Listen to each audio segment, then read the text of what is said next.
الذین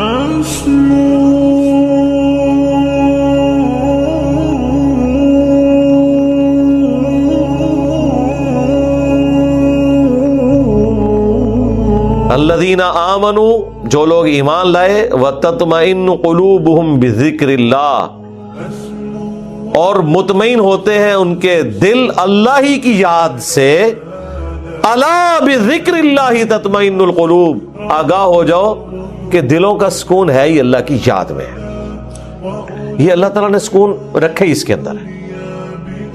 سکون سے مراد یہ نہیں ہے کہ دنیا میں آپ کو کوئی پریشانی نہیں آئے گی. اگر یہ مطلب ہو تو انبیاء کرام نے تو سب سے زیادہ بے سکونی دیکھی ہے.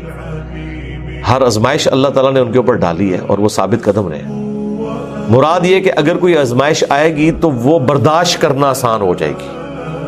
پھر دنیا حسنہ کیا ہے کہ دنیا میں اگر تکلیف بھی آئے تو صبر آ جائے گا کہ اللہ کی مرضی، انا للہ و انا الیہ راجعون. دیکھیں تکلیف میں بھی آپ کو یہ دعا سکھا دی گئی ہے. ادھر بھی موت ہے، اے اللہ ہم تیری طرف سے آئے تھے، ہم نے بھی تیرے پاس ہی آ جانا ہے واپس. تو یہ تکلیف جو آئی ہے نا، یہ بھی تو ایک نہ ایک دن ختم ہو جانی ہے. بڑی سے بڑی تکلیف بھی اس دن تو ختم ہو جانی ہے جس دن انسان کو موت آنی ہے. بیمار تھا تو جب بندہ ہی ختم ہو گیا تو بیماری بھی ختم ہو گئی. تو دیکھیں ہر جگہ گاڈ اورینٹڈ، اللہ کی طرف متوجہ رہنا. تو اس کے لیے اللہ تعالیٰ نے آپ کو پورا جو شیڈیول دیا ہوا ہے. ابھی تو یار ان لوگوں نے ہماری نمازوں کے مزے خراب کر دیے ہیں. کاش آپ کے اوپر وہ دریچہ کھل جائے جو ایک بند دریچہ ہے، وہ سال میں ایک دفعہ کھلتا ہے قیام اللیل کی شکل میں. لیکن اگر آپ امیجن کریں کہ دنیا میں جتنی بھی مساجد ہیں ان کے اندر جہری نمازوں میں قرآن الف لام میم سے شروع ہو کے یا سورہ فاتحہ سے شروع ہو کے والناس تک پورا سال چلے، ایک ایک رکوع، ایٹ لیسٹ ایک ایک رکوع، کتنا ٹائم لگ جائے گا؟ اگر یہ نماز 7 منٹ میں ختم کرتے ہیں وہ 20 منٹ میں ہو جائے گی یا 15 منٹ میں.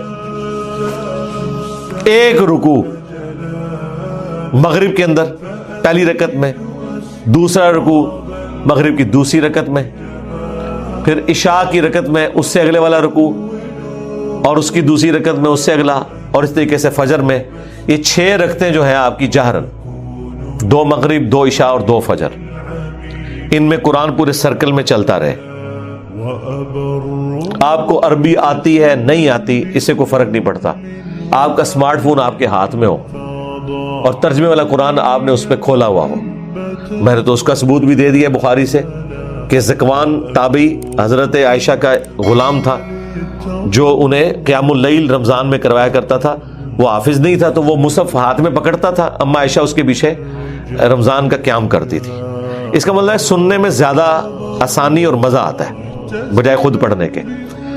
تو یہ حدیث امام بخاری نے ایک چیپٹر کی ہیڈنگ میں لی ہے اور اس کی پوری سند الکبریٰ البیہقی اور مصنف ابن ابی شیبہ میں موجود ہے. بلکہ مصنف ابن ابی شیبہ میں تو یہاں تک ہے کہ انس ابن مالک اور باقی صحابہ کے بارے میں کہ انہوں نے پیچھے قرآن اٹھایا ہوتا تھا، سامنے حافظ کھڑا ہوتا تھا اور وہ سنتے بھی تھے دیکھ کے، اور اگر کہیں غلطی ہوتی تھی تو غلطی کو پکڑتے تھے. اور اٹھانے کا فائدہ یہ ہے کہ کنسنٹریشن آپ کی رہتی ہے. انہوں نے کتنا ظلم کیا ہے کہ ہم سے قرآن چھین لیا. مغرب عشاء اور فجر کی نمازیں واللہ اس لیے نہیں تھی کہ آپ نے صرف رکعتیں پوری کرنی ہے، یہ آپ کے اندر فیول ڈالنا تھا کہ جب آپ جہرن قرآن سنیں گے تو آپ کی پروگرامنگ ہوتی رہے گی. ہم کیا سنتے ہیں؟ وہی رٹی رٹائی آخری 10 صورتیں یا چند صورتوں کی آخری آیات، سورہ بقرہ کی آخری آیات، سورہ حشر کی آخری آیات، وہی جو مولویوں نے رٹی ہوئی ہیں. یار اگر حافظ قرآن نہیں بھی آپ کا امام مسجد، کوئی مسئلہ نہیں، وہ مصحف اٹھا کے پڑھ لے، کوئی مسئلہ نہیں. قرآن دیکھ کے تو پڑھنا اس کو آتا ہے نا، قاری ہے، مصحف اٹھا کے پڑھے. لیکن آپ ذرا امیجن کریں کہ آپ کی نماز کا لیول کیا ہوگا کہ آپ کو اگلی نماز کا انتظار رہے گا کہ بھئی، اور آپ یہ کوشش کریں گے کہ آپ کی نماز نہ چھوٹے، وہاں سے رکوع اگلا سٹارٹ. بلکہ میں تو کہتا ہوں گورنمنٹ لیول پہ یہ ہونا چاہیے کہ ایک اجتماعی نظم کوئی قائم کرے، اجتماعی نظم ہو پورے ملک میں. عید کی رات کو اگلا قرآن سٹارٹ ہو جائے، گورنمنٹ کی طرف سے شیڈیول ہو کہ بھئی اب یہ اگلا قرآن سٹارٹ ہو گیا، اتنے رکوع ہیں، 6 رکوع کور ہوتے ہیں نا.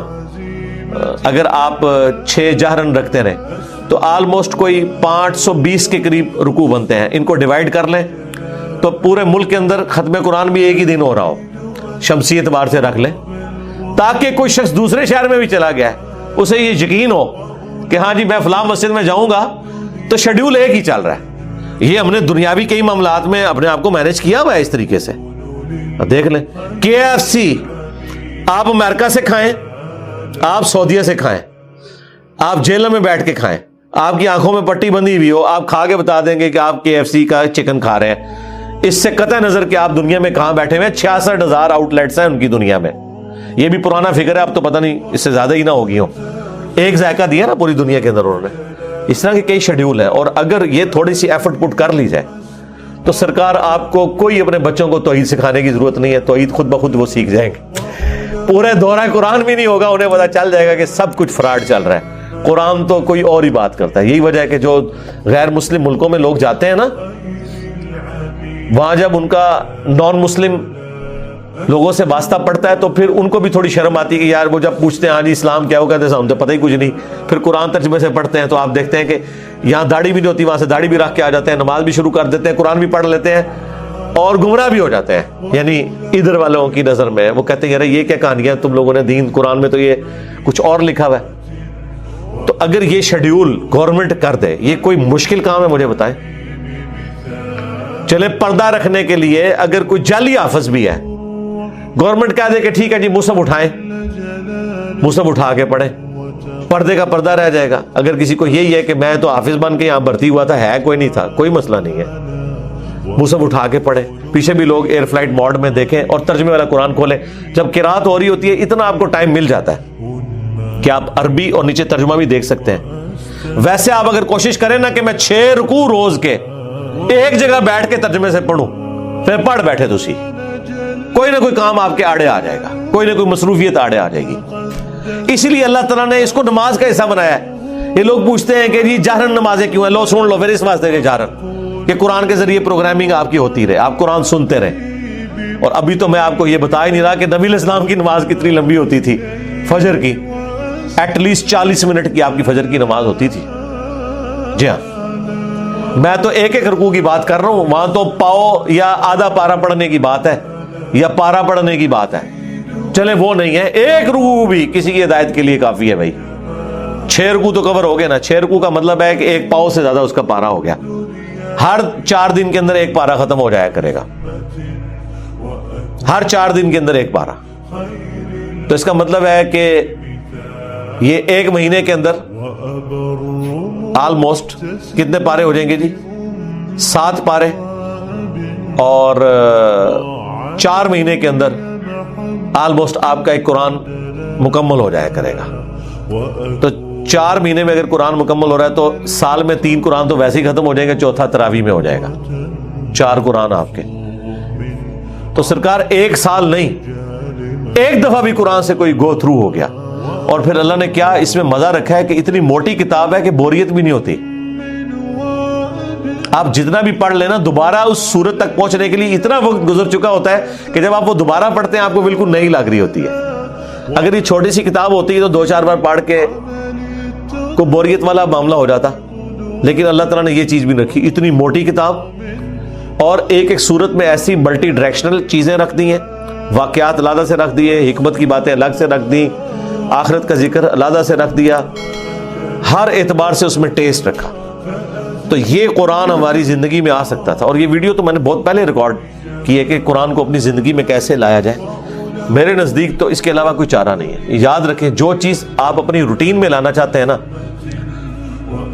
کہ آپ اسے روزانہ کریں, تو پھر آپ اسے زندگی کی اس چیز کے ساتھ جوڑ دیں جس کے اوپر آپ کی 0 ٹالرنس ہے, تو وہ آپ کی زندگی کا حصہ بن جائے گی. مثلاً بڑے لوگ پوچھتے ہیں جی بڑی کوشش کی تھی, 1 مہینے تک واک کرتے رہے فجر کے بعد, بس پھر بعد میں نہیں واک ہو سکی جی, ٹائم ہی نہیں ملتا.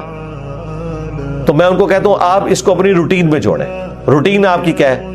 نماز مسجد میں جا کے پڑھتے ہو, ہاں جی, بس موٹر سائیکل نہیں اب لے کے جانا, پیدل جانا ہے مسجد میں. فجر کی نماز کے لیے بھی پیدل جانا ہے, اپنی روٹین میں آپ جانا ہی جانا ہے. اگر مسجد 15 منٹ کی مسافت کے اوپر ہے, چاہتے نہ چاہتے 15 منٹ کی آپ کی واک ہو جائے گی. اور اس کو آپ کو یاد کر کے نہیں کرنا پڑے گا, سوائے اس کے کہ آپ نے جانا ہے تو آپ نے پیدل جانا ہے، یا عشاء کے وقت آپ ٹائم رکھنا چاہتے ہیں تو اپنی واک کا ٹائم وہ رکھ لیں، اور 5 نمازیں پیدل جا کے پڑھیں تو آپ ذرا کیلکولیٹ کریں ہر نماز کے ساتھ جانے اور آنے میں آپ کی واک اٹیچ ہو جائے گی، کیونکہ آپ نے روٹین کا حصہ بنا لیا ہے۔ جو انسان کو اسپیشل کام کرنا پڑتا ہے نا، اس میں انسان کو تردد ہوتا ہے، لیکن جو انسان اپنی روٹین میں شامل کر لیتا ہے، بس یہ قرآن بھی میں کہتا ہوں آپ اپنی روٹین میں شامل کریں، اور اس کو شامل کرنے کا طریقہ یہی ہے کہ فرض نمازوں میں امام مسجد کی منت مارنی پڑے، کوئی مٹھی گرم کرنی پڑتی ہے اس کی، کرے اسے کہ بھائی یار چل کچھ نہیں تو فجر میں تو شروع کر یار، مغرب عشاء میں نہیں کر سکتا۔ میں آپ کو بتاؤں ہمارے اسلام آباد میں پنڈی میں ایک مسجد ہے، وہ روٹین کے ساتھ پچھلے کئی سالوں سے ان کی فجر کی نماز میں آلموسٹ 1 پاؤ قرآن کور کرتے ہیں، اور پورا سال ان کا قرآن چلتا رہتا ہے۔ سب کو پتا ہوتا ہے کل یہاں سے شروع ہونا ہے، لوگ پڑھ کے آتے ہیں گھر سے بھی، ایک وہ اس کا ٹیسٹ فیل کرتے ہیں۔ تو یہ تو مسلسل آپ کی روٹین میں جب قرآن آئے گا تو یہ وہ ساری گناہ، وہ ساری برائیاں جن کو چھوڑنے کے لیے آپ کو ایک ایفرٹ پٹ کرنی پڑتی ہے، وہ آٹومیٹکلی آپ کی زندگی سے